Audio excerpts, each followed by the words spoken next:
Oui, alors, Boker Tov tout le monde. Et on continue avec notre fameux sujet, la création de l'homme, son prénom, la connexion qu'il a directement avec son créateur, avec Akadosh Baruch Hu, à travers les lettres. Alors, et là, je vais reprendre quelque chose qu'on avait déjà mentionné il y a quelques semaines de ça, mais maintenant qu'on a déjà un petit peu discuté des prénoms hébraïques et l'importance de mentionner le prénom hébraïque, même si c'est de temps en temps pour justement illuminer la personne, parce que les lettres en fin de compte sont des lumières, sont des énergies en hébreu, je parle de l'hébreu, donc il est important. Donc là, je reprends dans Sefer Derech Etz Haim, la Ramchal, Zchuto Haganenu Amen Keni Ratzon. Alors, il dit comme ça. Yotzer Adam ou Manhigo hu asaou vaychonenehu. Quand Akadosh Baruch Hu, il a créé l'homme, oui, il l'a créé, il a préparé Mouchan lehavin. Déjà, il est déjà prédisposé lehavin, de comprendre les haskil, haskala gdola yoter mimalacha sharet. C'est ce qu'on avait déjà mentionné, mais je le rappelle. Je le ramène ici, vous allez voir pourquoi.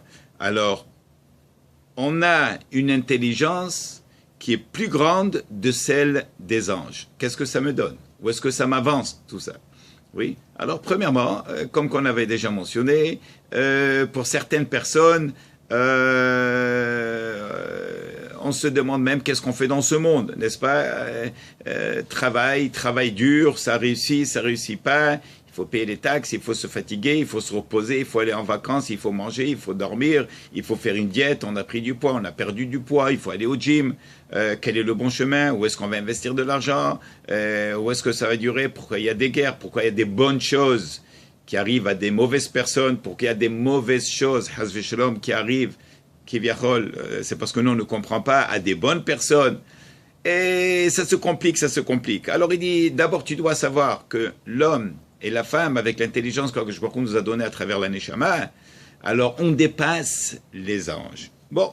Ukvar amro aboten zechon levacha, amar lahem chokhmato miruba meshelachem. Son intelligence, elle est plus grande que la vôtre. Qui c'est qui dit ça, Akadosh Baruch Hu, aux anges? Pourquoi? Parce que les anges, ils étaient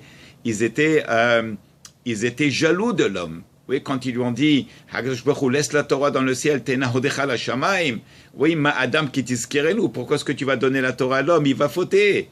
Alors, à quoi bon? Alors, bon, c'est pour ça, c'est une des raisons qu'on dit que quand Moshe Rabbeinu est monté sur le Har Sinaï pour amener la Torah, alors, les anges voulaient le brûler.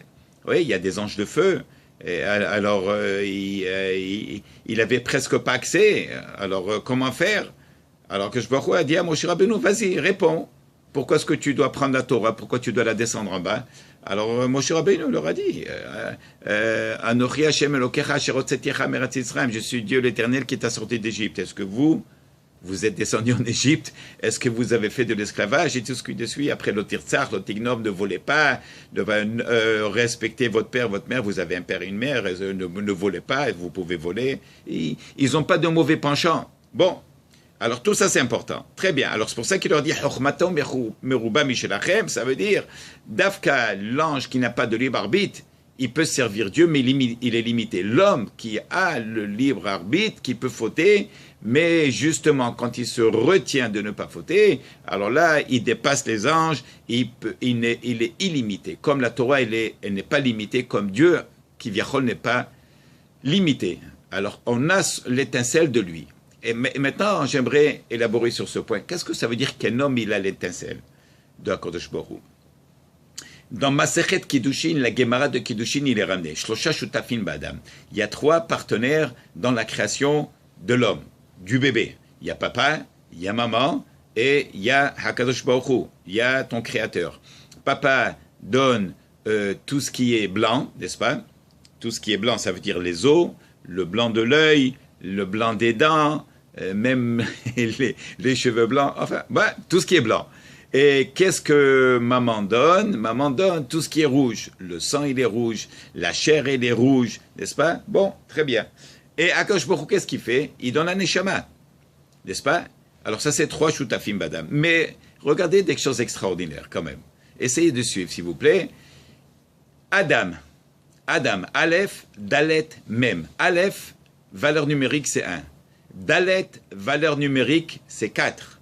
Mem, en valeur numérique, c'est 40. 40 plus 4 plus 1. 40 plus 4, ça fait 44. 1, ça fait 45. 40 plus 4 plus 1, donc on a 40. Plus 4, ça fait 44. Plus 1, ça fait 45. Ça veut dire quoi? Pourquoi est-ce que Adam il a été nommé Adam? Pourquoi pas un autre nom? Alors, il faut comprendre que Adam représente le chiffre numérique de combien? De 45. 45, c'est quoi? 45, si vous prenez, on avait dit dans la Gemara, il est écrit Av Vaem. Papa, maman et son créateur. Alors, Av, c'est, comment est-ce qu'on écrit Av? Le père, c'est Aleph Bet. Aleph, c'est 1, Bet, c'est 2. 2 et 1 font 3. Très bien. M, maman. Aleph, c'est 1, même c'est 40. 40 plus 1, ça fait 41. Plus 3 de papa, ça fait 44. Je répète. Papa et maman doivent se mettre ensemble pour avoir un bébé. Très bien, on est d'accord. On a Hakadosh Baruch Hu qui va donner l'aneshama. Très bien. Maintenant, on ne va pas rentrer dans les détails à partir de quel moment rentre l'aneshama. On va mettre ça de côté pour le moment. Mais on a dit qu'il y a 3 partenaires, papa, maman et le créateur. Papa, c'est Av. Av, on écrit Aleph et Bet, c'est Av. 2, Aleph, c'est 1, Bet, c'est 2, ça fait 3. M, on l'écrit Aleph et Mem. C'est M. M pour maman. Aleph, c'est 1, Mem, c'est 40. Ça fait 41. Plus valeur numérique de papa, de Av, qui sont 3, ça fait 44. Et plus Hakadosh Baruch Hu, lui qui donne la Neshama, 44. Plus le Aleph, Aleph représente Dieu, Hakadosh Baruch Hu. Comment? Comment est-ce que Aleph, c'est Hakadosh Baruch Hu? Comment est-ce qu'on écrit Aleph? N'est-ce pas? Pour dessiner la lettre Aleph, on a le Yud en haut, on a la barre diagonale et on a un autre Yud en bas. Yud et Vav et Yud. Yud, c'est 10, Vav, c'est 6, et Yud en bas, le pied du bas, c'est notre 10. 10 et 10, ça fait 20. La barre diagonale, qui est le Vav, ça fait 26. 26, on sait, c'est le nom de Dieu. Yud, Ke, Vav, Ke. Yud, Ke, Vav, Ke. Donc, alors, si on va abréger le nom de Hachem, il est dans le Aleph. Aleph aussi veut dire Aloufo Shel Olam. Qu'est-ce que c'est Aloufo Olam? Le grand maître du monde. Alouf, c'est le grand maître, c'est le grand général, celui qui dirige le tout. Oui. Alors, voilà qu'on trouve que la valeur numérique de Adam, l'homme, égale à la valeur numérique de papa et maman et le créateur. Et non seulement ça, si vous prenez le nom de Hachem, Yudke, Vavke, et on le remplit avec le Aleph, bon, ça c'est déjà un petit peu une notion kabbalistique, parce qu'il faut interpréter le Yudke, Vavke avec le Aleph aussi. Alors Yudke, Vavke, c'est 26, mais si on remplit, par exemple, le Yud, le Yud qui est Yud, Vav, Dalet, Hey, Hey, Aleph, de la manière comment est-ce qu'on va l'épeler, ça nous donne, avec des Aleph, ça nous donne 45. Et ça, c'est incroyable. Ça, c'est vraiment, on voit comment l'équation, elle est exactement, oui, c'est comme on avait dit déjà plusieurs fois, en hébreu, on trouve que le mot, avec la racine, représente ce que ça veut dire. Par exemple, une femme qui est enceinte, Herayon, Hey, Resh, Yud, Vav, Nun, valeur numérique 271. Combien de jours la femme est enceinte? En général, c'est 9 mois. Faites le calcul, vous avez trouvé 271 jours. Bon, ça c'est le langage hébraïque. Et pourquoi est-ce que c'est comme ça? Parce que c'est le langage divin. C'est le même langage, les lettres qu'on utilise en hébreu pour faire les prières et qu'on ait répondu pour les prières. Quelqu'un il est malade, qu'est-ce qu'on fait? On utilise les mots hébraïques. On fait la prière, Mishébrach, Avotenu, Abraham, Yitzhak, Yaakov, oui, Varer, Tahole, Refoua, Shenema, tout le monde, Amen. Et c'est quand même incroyable que ça marche. La même chose avec le Kaddish, pour élever l'âme de quelqu'un qui est niftar. Ah, il est niftar, il est mort, qu'est-ce que tu veux de lui? Il est enterré, il est parti, ça fait déjà 40 ans, ça fait 50 ans, ça fait 1000 ans, on fait encore l'Aïloula de Rabbi Shimon Bar Yochai, ça fait déjà 2000 ans, Rabbi Meir Balanes, tous les Tanaïm Akedoshim, Moshe Rabbeinu, Ouais, ouais, encore on prie pour eux, encore on fait les études, les Ilun Nishmatam. Comment est-ce que ça marche? Ça marche parce que c'est le langage hébraïque. Le langage hébraïque, il fait son effet. Ce sont des lettres hébraïques, ce sont des valeurs numériques, ce sont des lumières, ce sont des énergies incroyables. C'est pour ça qu'on revient maintenant au prénom, qu'il est très important d'appeler les personnes, si ce n'est pas tous les jours, oui, alors avec leur prénom hébraïque, oui, au moins de temps en temps. Ça va les illuminer, ça va les aider, ça va leur donner de l'énergie. Oui. C'est pour ça qu'on avait parlé, je reviens à ce qu'on avait dit, quelqu'un qui s'appelle Yitzhak. Ah, on l'appelle Yitzik. Quelqu'un qui s'appelle Abraham. Alors tu l'appelles Avi. Quelqu'un qui s'appelle Raphaël, tu l'appelles Rafi. Tout ça, c'est des abrégés. Hazve Shalom, on ne veut pas abréger, on ne veut pas couper. On veut rallonger, on veut donner de la vie. Alors, de là vient l'importance. Bon, maintenant, si c'est comme ça, on voit que tout ça, il y a un lien direct, comme on a dit, papa, maman et son créateur. Le Ramchal, il dit une chose incroyable. Il dit, tout ça c'est magnifique de voir qu'un lien extraordinaire entre l'homme ou la femme avec les lettres hébraïques. Ça marche, c'est magnifique, c'est magique, c'est de l'énergie, c'est tout ce que vous voulez. Bon, c'est des lumières, très bien. Alors, ça marche d'une manière positive, mais malheureusement, c'est pour ça qu'on trouve très souvent dans la Gemara, dans la Midrashim, dans le Zohar Kadosh, Hazve Shalom, lo aleinu, le côté négatif, oui, quand une personne ne pratique pas la Torah, ou bien n'étudie pas la Torah, ou bien une femme qui est exemptée d'étudier, mais elle a ses mitzvot. Quels sont les mitzvot de la femme? Elle a les néroth de Shabbat, ça s'appelle Hana. Het, c'est la Hala, Nun, Néroth Shabbat, et He, c'est... non, pardon. Het, c'est la Hala, Nun, c'est Nida, He, Hadlakat Néroth. Alors ça, c'est trois mitzvot qu'elle a l'obligation de faire. C'est pas si ça tente à la femme de le faire, alors bon, ça me tentait d'allumer, alors je vais allumer. Sinon, bah, peut-être une autre fois. Le problème, c'est que on est attaché, n'est-ce pas? On est attaché avec ce système. Peut-être que demain, on va en parler. Comment est-ce que tout ce système juif, dans notre religion juive, en parlant des lettres, en parlant de toutes ces énergies, elles sont autour de nous, elles nous influencent. Maintenant, si quelqu'un est au dehors du système, alors Hazve Shalom, il est soumis à qui? À la jungle. Ça veut dire, on a dit hier dans le cours, on a dit En Mazal Israël. Qu'est-ce que c'est En Mazal? On ne peut pas dire qu'il n'y a pas de Mazal. Bien sûr qu'on a le Mazal. Mais comment est-ce qu'on change notre Mazal pour le bien? À travers des mitzvot. Il y a des femmes qui font des mitzvot du matin au soir. Comment? On a dit elles n'ont pas l'obligation d'étudier. Oui, elles font du chesed. Elles s'occupent des malades. Elles vont dans les hôpitaux. Elles s'occupent d'une jeune mariée qui veut se marier. Il y a des groupes de femmes qui font des tehilim, des nishmat kol chai, la chala, truc. Oui, il ne manque pas des mitzvot. Oui, où est-ce qu'on peut faire ce qu'on appelle la gmilut hasadim? La Gemara dit, quelqu'un qui veut échapper les souffrances de Melech HaMashiach avant qu'il vienne, alors il a l'intérêt de s'occuper de quoi? De gmilut hasadim. Bon, alors c'est pour ça qu'on comprend que c'est vrai que c'est un couteau qui est double tranchant. Pourquoi double tranchant? C'est parce que c'est vrai qu'il y a beaucoup de bien. Mais si on transgresse, c'est comme quelqu'un qui va prendre le permis de conduire. Alors on va lui dire, regarde, c'est bien, tu auras une voiture, tu pourras t'amuser, tu vas sortir, tu vas faire, tu vas voyager, tu peux te déplacer, mais faire attention. Quelqu'un qui brûle un stop, quelqu'un qui brûle un feu rouge, barmenan, non seulement il peut avoir un ticket, on lui enlève les points et si jamais il y a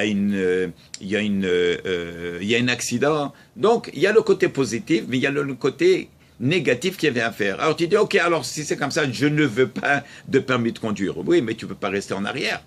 Le problème ici, c'est pas un permis de conduire, c'est pas si je veux pas, je vais prendre les bus, je vais prendre le métro, je prends Uber. Non, Le problème, c'est qu'on était tous sur le mont Sinaï, on a tous reçu la Torah qui est Amehad.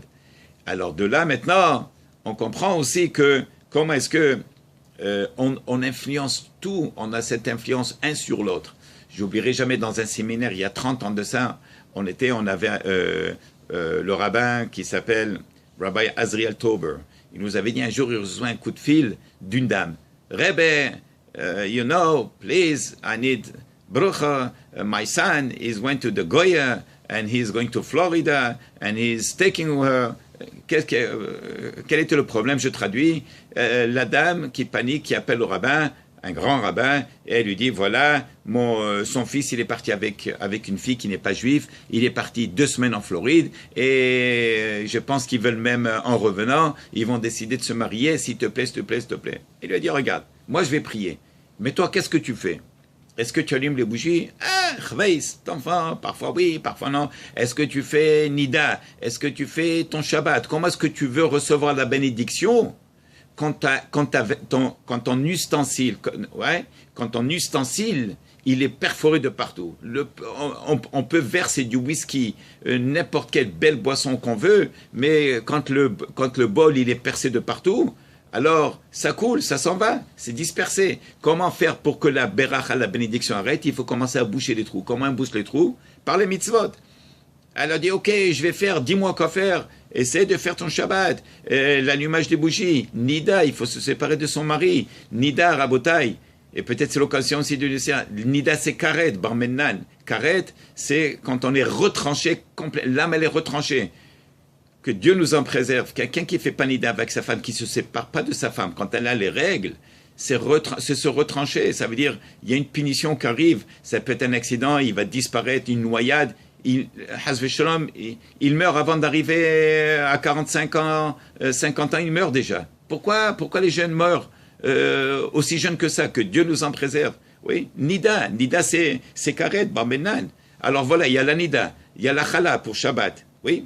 C'est vrai que bon, c'est facile d'acheter la challah Shabbat, mais la mitzvah, oui, de se préoccuper, d'acheter la farine, et quand on l'achète, on dit l'irvot Shabbat Kodesh, on vient à la maison, on nettoie les comptoirs, on se prépare, et on fait avec la bracha, la friche, hallah min asa, on prélève la challah. Tout ça, c'est des mitzvot que la femme est là, et après elle sert à sa famille, à son mari, vendredi soir et Shabbat, du bon pain frais fait maison. Vous imaginez, juste de rentrer à la maison vendredi après-midi, de sentir ce parfum n'est-ce pas, qui sort du four, oui, l'odeur qui sort du four, le pain frais. Alors voilà des mitzvot que la femme, elle peut faire. Et là, en faisant l'homme et la femme, quand il fait des mitzvot, il bouche les trous de cette vaisselle, de ce keli qui malheureusement, avec la vérote, il s'est brisé. Et même si il amène la bracha, ça coule, ça ne reste pas. Alors voilà pourquoi il y a des mitzvot. Voilà pourquoi il y a 613 mitzvot. Pour boucher. Et en plus de ça, oui, comme qu'il nous a dit ici, le Ramchal, oui, alors ta chokma, elle est plus grande que celle de l'ange, ton intelligence. Kashir da irpotz, oui, bitvuna zapidarko, yanhehu lasig, ad sheme shamaim, dvarim, shem kifshon shel olam. Et l'homme avec les mitzvot, n'est-ce pas qu'il a, il peut monter dans le ciel. On ne parle pas après la mort. Dans son vivant, combien il y a des sortes de tzadikim qui montent dans le ciel quand ils veulent. C'est comme un homme qui habite à une maison qui a 2 étages, il monte, il descend quand il veut. Est-ce que quelqu'un peut lui dire non, tu peux pas monter au 2e étage de ta maison? Impossible. Il y a des escaliers qui connectent, c'est sa maison, il l'a acheté, il travaille pour. La même chose avec les mitzvot. On ne parle pas olam haba après la mort. Après la mort, c'est quelque chose d'autre. Mais même dans son vivant, les tzadikim, ils montent, ils descendent quand ils veulent. Bon, d'accord. Maintenant, à part ça, hinetuvo biyado, velo mishpata behera. Maintenant que tu sais tout ça, il nous dit, c'est toi qui as le libre arbitre. L'ithakem de s'investir dans cette intelligence qui est divine, la Torah, pour l'homme et la femme, le da'at, ou bien de rester en pleine nudité de la Torah. Ça veut dire quoi? On est soumis, quelqu'un qui est soumis au monde. N'est-ce pas? Qu'est-ce que veut dire soumis au monde? Et quoi? Tout le monde est soumis? Non! Non, pas du tout. Quelqu'un qui ne suit pas la Torah et la mitzvah, alors là, il va être soumis à l'horoscope. Là, l'horoscope marche sur lui. Ah, le juif qui fait Torah mitzvot, il est au-delà de la nature. Alors voilà, je vous laisse avec ça. Alors qu'Akadosh Baruch Hu, il nous bénisse et il nous aide à tous, à nous et à vous et tout Klal Israël, n'est-ce pas, de se renforcer dans Torah mitzvot et que Bezrat Hashem, on illumine avec ça le monde, avec Torah mitzvot ma'asim tovim, v'chen yiratzon v'nomar amen. Voilà, partager, Baruch Adonai l'olam, amen, amen.